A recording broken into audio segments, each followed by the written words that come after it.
इतनी ही होगी कि प्यार कभी मरता नहीं, और अगर जिससे आप प्यार करते हो वो इंसान इस दुनिया से चला भी जाए तो फिर आपको उसके हेलुसिनेशंस आने लग जाते हैं, जिसमें वो इंसान आपको अपने पास नजर आता है और ये फीलिंग्स बिल्कुल रियल लगती है। हमारी ये स्टोरी भी कुछ ऐसी ही होने वाली है। तो चलो बढ़ते हैं हमारे फर्स्ट पार्ट की तरफ। एपिसोड की शुरुआत में हमारे मेल लीड टैंग जिंगशिंग की कब्र का सीन दिखाया जाता है और दूसरी तरफ हमारी फीमेल लीड सुशा को दिखाया गया, जो कि बहुत ज्यादा सैड थी क्योंकि आज उसके लवर टैंग जिंगशिंग की डेथ हो गई है और ये सभी लोग उसके फ्यूनरल पर ही आए थे। सुशा कॉफिन में टैंग जिंगशिंग की डेड बॉडी को देखकर सोच रही थी कि आज से 3 दिन पहले हम दोनों की शादी होने वाली थी। तुमने कहा था कि तुम जल्दी ही अब्रॉड में बिजनेस वर्क खत्म करके वापस आ जाओगे और फिर हम दोनों की शादी होगी। मैंने तुम्हारे लिए कितना खुशी से इंतजार किया। अब इस रियलिटी को मैं कैसे एक्सेप्ट कर लूं कि दुल्हन बनने से पहले ही मैं विधवा हो गई। तुम जानते हो ना कि मैं बिल्कुल भी स्ट्रॉन्ग नहीं। तुम्हें बुलाकर मैं अपनी जिंदगी में आगे कैसे बढ़ूंगी। बारिश में खड़ी उसके माइंड में यही सारी बातें चल रही थी, जबकि बाकी के लोग टैंग जिंगशिंग को दफनाकर वहाँ से वापस चले गए। बहुत टाइम गुजरने के बाद सुशा भी झुकते हुए उसके कब्र को किस करती है और फिर वहाँ से मुड़ते हुए वापस जाने लगी, लेकिन जैसे ही वो मुड़ी तो उसने देखा कि टैंग जिंगशिंग उसके सामने खड़ा था। उसे भी सुशा का ऐसे सैड रहना बिल्कुल भी अच्छा नहीं लगा और फौरन से उसका अम्ब्रेला हटाते हुए उसे फोर्सफुली किस करने लगा। इस वक्त तो सुशा भी सिर्फ उसे अपने करीब चाहती थी। नेक्स्ट सीन हमें अगली सुबह का दिखाया गया, जहाँ सुशा टैंग जिंगशिंग का नाम चिल्लाते हुए जाग उठी। तभी उसका एक दोस्त उसके पास आते हुए कहता है कि सुशा तुम उठ गई हो, और वो पूछने लगी कि मैं यहाँ पर कैसे आई। हुजियान ने बताया कि कल तुम कब्रिस्तान में बेहोश हो गई थी, जबकि सुशा उसकी ये बात सुनकर सोचने लगी कि कल की वो किस मुझे इतनी रियल क्यों लगी, जैसे टैंग जिंगशिंग मेरे पास ही हो। प्रेजेंट में हुजियान उसे समझा रहा था कि देखो सुशा, हम मरे हुए लोगों को जिंदा नहीं कर सकते, तुम्हें भी इस रियलिटी को एक्सेप्ट करके आगे बढ़ना होगा। और हाँ, मैंने तुम्हारे लिए एक वर्ल्ड टूर बुक करवाया है, तुम्हें इस पर जाना चाहिए, तुम इसे अपने लिए हील होने का एक चांस समझ लो। नेक्स्ट सीन हमें 6 मंथ्स बाद का दिखाया गया। सुशा वर्ल्ड टूर से वापस आते हुए दिल ही दिल में कह रही थी कि 6 महीने गुजर गए लेकिन मेरे दिल के अंदर का दर्द अभी भी कम नहीं हुआ। टैंग जिंगशिंग, अब मैं मजीद इस तकलीफ से नहीं चुप सकती और इस शहर में मुझे अब तुम्हारे बगैर ही रहना होगा। ये सब कुछ सोचते सोचते वो घर में इंटर हो गई थी और सोफा पर बैठ जाती है। उसे ये तक ख्याल नहीं आया कि उसने किसी के लैब पर सर रख दिया, वो भी कोई और नहीं बल्कि टैंग जिंगशिंग ही होता है, जो कि इसे कहने लगा कि ओह हेलो लड़की, ये तुम क्या कर रही हो। सुशा ने जब उसे देखा तो शॉक्ड हो जाती है कि क्या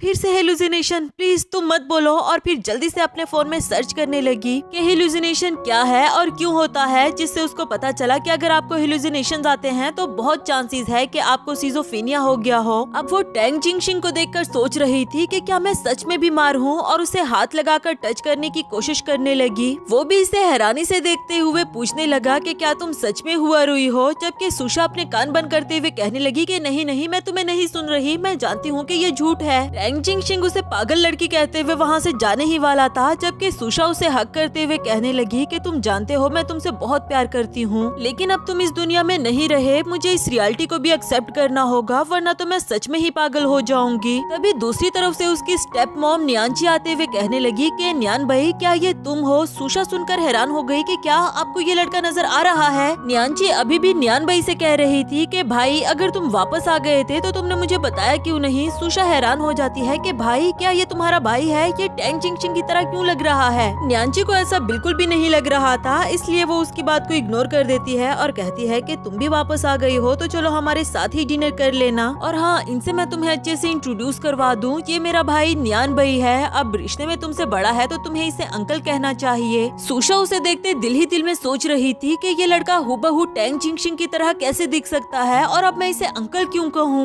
रूम में आकर भी वो इसी कश्मकश में थी कि दुनिया में दो लोग बिल्कुल एक जैसे कैसे दिख सकते हैं, या तो फिर मैं टैंग जिंगशिंग को बहुत मिस कर रही हूँ इसलिए मुझे न्यान भाई उसकी तरह लगा, वरना तो वो कितना एरोगेंट है। पर सामने ही स्क्रीन पर एक वीडियो चल रही थी जिसमें बताया जा रहा था कि अगर इंसान बहुत बड़े ट्रॉमा से गुजरता है तो ये पॉसिबल है कि उसे अमीजिया हो जाए। अब वो सुनकर सुशा दोबारा से सोचने लगी कि कहीं टैंग जिंगशिंग को भी अमीजिया तो नहीं हो गया और वो अपनी सारी यादाश्त खो चुका हो। एक इंसान अपनी यादाश्त तो खो सकता है मगर उसकी बॉडी तो चेंज नहीं हो सकती ना। मुझे पता लगाना होगा कि आखिर वो है कौन। इसके बाद उसका राउंड 1 शुरू हो गया था। न्यान भाई के रूम में जाकर वो देखना चाह रही थी कि अगर वो क्रेयोन की अंडरवियर यूज करता है तो वो जरूर टैंग जिंगशिंग ही होगा, क्योंकि इस एज में सिर्फ टैंग जिंगशिंग ही वो वेयर कर सकता है। उसका ये वाला शक तो बिल्कुल ठीक निकला, मगर सिर्फ इससे ये बात साबित थोड़ी ना हो सकती थी कि वो टैंग जिंगशिंग है, इसलिए उसने राउंड 2 पर काम करना शुरू कर दिया कि अगर वो सच में ही टैंग जिंगशिंग है तो फिर उसको इस वेल के बारे में जरूर याद होगा। नेक्स्ट सीन में वो उस वेल को पहनकर न्यानबई की तरफ भागते हुए कह रही थी कि टैंग जिंगशिंग मुझसे दोबारा से शादी कर लो। इसी दौरान उसका पैर स्लिप हो गया था और वो गिरने ही वाली होती है। न्यानबई ने उसे बचाते हुए हक कर लिया। उसकी ये मूवमेंट, उसका ये हक करना सुशा को बिल्कुल टैंग जिंगशिंग की तरह ही लगा। फौरन से कह भी दिया कि मुझे पता था तुम टैंग जिंगशिंग ही हो, तुम्हें सब कुछ याद आ गया है ना। जबकि न्यानबई उसकी वेल उतारते हुए कहने लगा कि मिस हुआ रुई, क्या तुम इस दिन में भी कॉस्प्ले खेल रही हो? असल में उसका फैमिली नेम हुआ रुई था, लेकिन टैंग जिंगशिंग ने उसे हमेशा सुशा कहा तो वो खुद को सुशा ही कहलाना पसंद करती थी। इसके बाद उसका थर्ड राउंड शुरू हो जाता है कि अगर वो सच नहीं बता रहा तो उसकी बॉडी सच बता देगी। असल में टैंग जिंगशिंग को मिल्क से एलर्जी थी। सुशा उसे मिल्क का गिलास देते हुए कहती है कि अगर आपने इसे पी लिया तो मैं समझूंगी कि आपने मुझे माफ कर दिया। न्यानबई उसे पी लेता है और सुशा उसे हक करते हुए कहने लगी कि देखा, तुम लैक्टोज इंटॉलरेंट हो। मुझे पता था कि तुम टैंग जिंगशिंग ही हो क्योंकि तुम दूध नहीं पी सकते। क्यों झूठ बोला तुमने मुझसे? न्यानबई उसको खुद से दूर करते हुए कहने लगा कि तुम पागल वागल तो नहीं हो गई। मैंने तुम्हारी अपॉलजी एक्सेप्ट की, मैंने दूध को पिया, अभी भी तुम खुश नहीं हो। सुशा बेचारी उसे क्या ही कहती, अगेन सॉरी करके वहाँ से भाग निकली। आफ्टर दैट रूम में आकर उसने टैंग जिंगशिंग का सामान ओपन किया। उसमें से एक बाल निकालते हुए कहने लगी कि अब आखिरी ऑप्शन बचा है डीएनए टेस्ट करवाने का और ये उसका फाइनल राउंड होने वाला था। इसके बाद वो चोरी छुपे न्यानबई के पास जाकर उसका एक बाल लेना चाह रही थी, मगर उसने पिक्चर क्लिक करते हुए इसे पकड़ लिया था और ये बहाना करते हुए कहने लगी कि मैं सोच रही थी आपको हेडेक हो रहा होगा, क्यों ना अंकल मैं आपका हेड मसाज कर दूं। मैं बहुत अच्छा मसाज करती हूँ, सच में। आप यहीं पर रुके, मैं जल्दी से ऑयल लेकर आती हूँ। आफ्टर दैट मसाज के दौरान चूषा कोशिश कर रही थी उसका एक बाल उतारने का, लेकिन उसे बिल्कुल भी मौका नहीं मिला और आखिरकार न्यानबई कहने लगा कि चलो बस कर दो, मसाज हो गया है। बेचारी चूषा का मकसद तो अभी पूरा हुआ ही नहीं था, इसलिए वो इसे जबरदस्ती रोकने लगी कि नहीं नहीं, अभी कहाँ, अभी तक तो मैंने आपको अपनी सारी टेक्निक्स दिखाई ही नहीं। इस जबरदस्ती के चक्कर में उसने एक और कांड कर दिया कि सारा का सारा ऑयल न्यानबई के मुंह पर गिरा दिया और फिर उसे देखकर इसे हंसी भी आने लगी। लेकिन अभी भी वो बाज नहीं आई। जब न्यानबई शावर लेकर बाहर निकला तो ये उसके सामने ही खड़ी थी कि क्यों ना मैं आपके बाल ड्राई कर दूं, क्योंकि मैं चाहती हूँ कि आप मेरी अपॉलॉजी को एक्सेप्ट करें। ये कहते कहते वो स्लिप होकर नीचे गिर गई और साथ ही साथ उसके टॉवल को भी नीचे गिरा देती है। हाय बेचारी, माफी मांगते मांगते उसने दूसरा कांड कर दिया था। इवन के न्यानचे ने भी आकर ये वाला सीन देख लिया था और कहने लगी कि ये हो क्या रहा है। न्यानबई भी गुस्से में चिल्लाते हुए कहने लगा कि हो रुई, मैं तुम्हें छोड़ूंगा नहीं। जबकि चूषा उठकर वहाँ से भागते हुए कहती है कि कुछ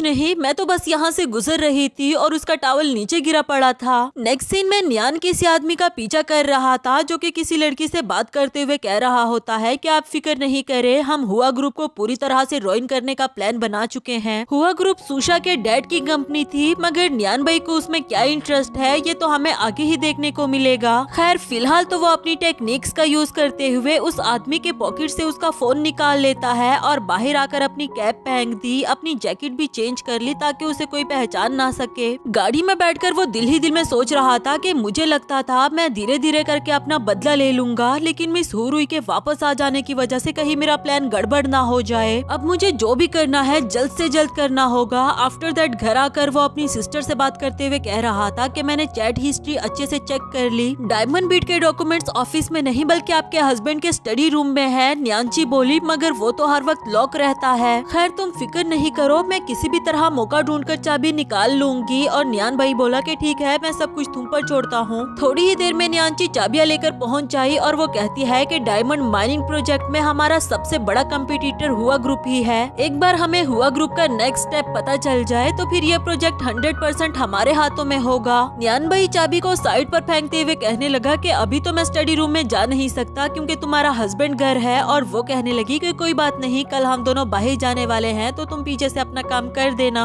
ये बातें अभी चल ही रही थी कि ऊपर से लाइट ऑन हो गई और ये दोनों तो काफी ज्यादा डर जाते हैं। वो कोई और नहीं बल्कि सुशा थी जो कहने लगी कि माफ करना, मुझे जरा भूख लगी थी, बस ब्रेड लेने के लिए आई हूँ, आप दोनों अपनी कन्वर्सेशन को जारी रखो। न्यानबई ने देखा कि उसने तो चाबियां ब्रेड के पास ही फेंकी हुई थी। अब इससे पहले कि सुशा उसे देख पाती, वो जल्दी से सुशा का हाथ पकड़कर उसे घुमाते हुए अपनी तरफ खींच लेता है। सुशा को बिल्कुल टैंग जिंगशिंग वाली वाइब्स आ रही थी, जबकि न्यानबई अपनी सिस्टर से कहने लगा कि आप प्लीज अपने रूम में जाकर आराम करो, मुझे इससे प्राइवेटली कुछ बात करनी है। उसके जाने के बाद सुशा इससे पूछने लगी कि ये तुम तुम क्या कर रहे हो, और ये बोला कि यकीनन वो लड़की तुम ही थी। सुशा फिर से पूछने लगी कि कौन कौन लड़की। न्यान भाई बताने लगा कि आज से 6 महीने पहले मैं कब्रिस्तान गया था अपने एक दोस्त को विजिट करने के लिए, और वहाँ एक पागल सी लड़की ने मुझे पकड़कर किस करना शुरू कर दिया। क्या वो लड़की तुम ही थी? सुशा उसकी ये बात सुनकर हैरान हो जाती है और सोचने लगी कि क्या वो इल्यूशन नहीं था, और फिर उसको खुद से दूर करते हुए कहने लगी कि क्या वो तुम थे? मुझे क्लियरली याद है कि तुमने मुझे किस करना स्टार्ट किया था। इसी दौरान उसे याद आया कि यहाँ पर तुम और मैं का तो सवाल है ही नहीं, बल्कि मैंने इस अंकल को टैंग जिंगशिंग समझकर किस किया। कितने एम्बेरसमेंट की बात है। न्यान भाई बोला कि सच बताऊं तुम में किसिंग करने की एबिलिटी बिल्कुल भी नहीं है। अब कहने को तो मैं तुम्हारा अंकल हूँ, वरना तो मैं तुम्हें सिखा देता। बेचारी सुशा बहुत ज्यादा एम्बेरस थी और कुछ भी कहे बगैर दबे पांव वहाँ से निकल गई। इधर न्यान भाई शुक्र अदा कर रहा था कि उसकी नजर चाबी पर नहीं पड़ी। इधर सुशा रूम में आकर सोच रही थी कि क्या तुम सच में ही टैंग जिंगशिंग नहीं हो।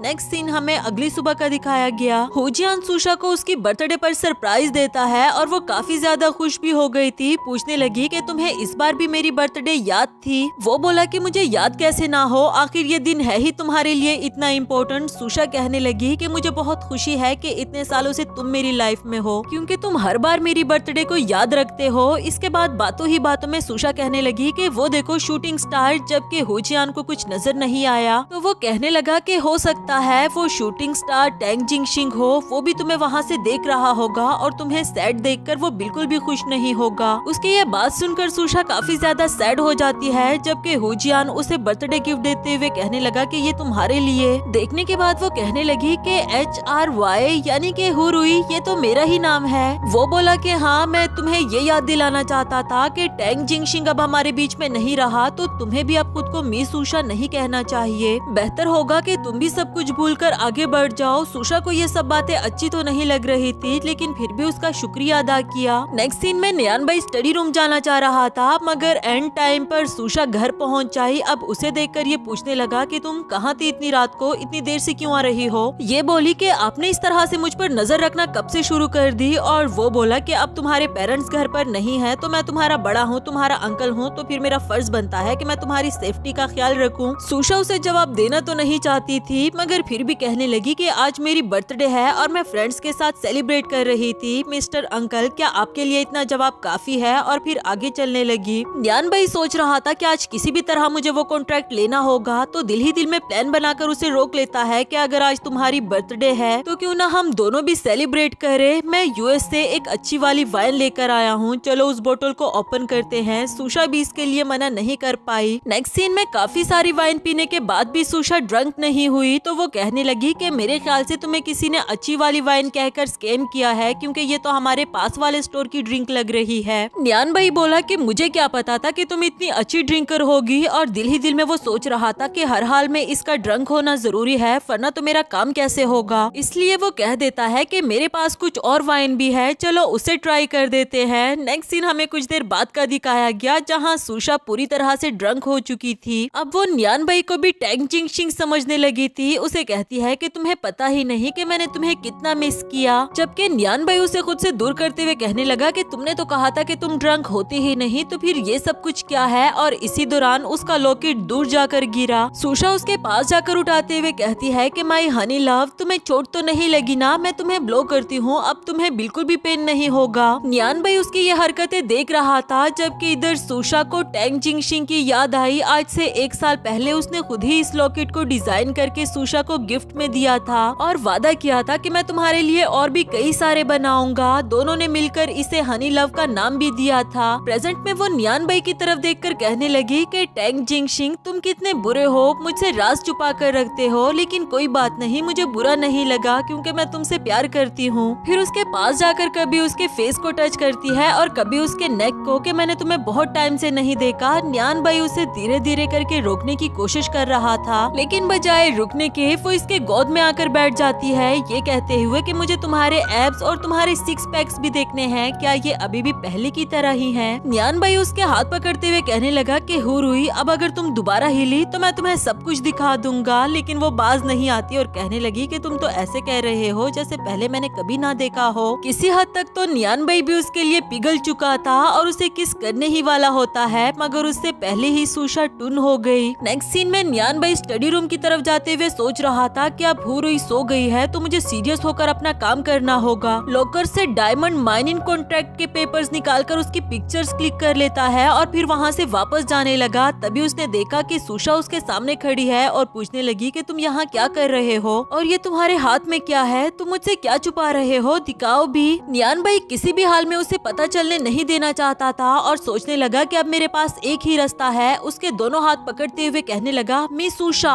ये मैं हूँ टैंग जिंगशिंग, क्या तुम्हें मैं याद नहीं। सुशा उसकी ये बात सुनकर उसी में ही खो गई थी और कहने लगी कि टैंग जिंगशिंग, मुझे पता था कि तुम वापस आओगे, तुम मुझे छोड़कर क्यों चले गए थे। ये कहते हुए वो ऊंची ऊंची आवाज में रोने लगी। हाथ छुड़ाते हुए उसे हक कर दिया कि